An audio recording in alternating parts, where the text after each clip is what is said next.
कशी उघड्या डोळ्यांनी तुझी आबाळ पाहीन, सांग कसा आरामात बाळा वैकुंठी राहीन।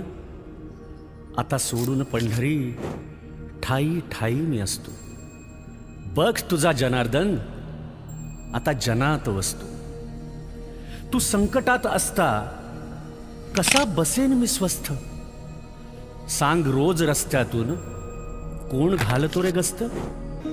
पदोपदी रे तोवर तुझी काळजी वाहीन, साथीत या साथ द्याया बघ इथेच राहीन। सारे निवारून मग पंढरीस मी जाईन, बाळा चंद्रभागे तिरी तुझी वाट मी पाहीन। बाळा चंद्रभागे तिरी तुझी वाट मी पाहीन।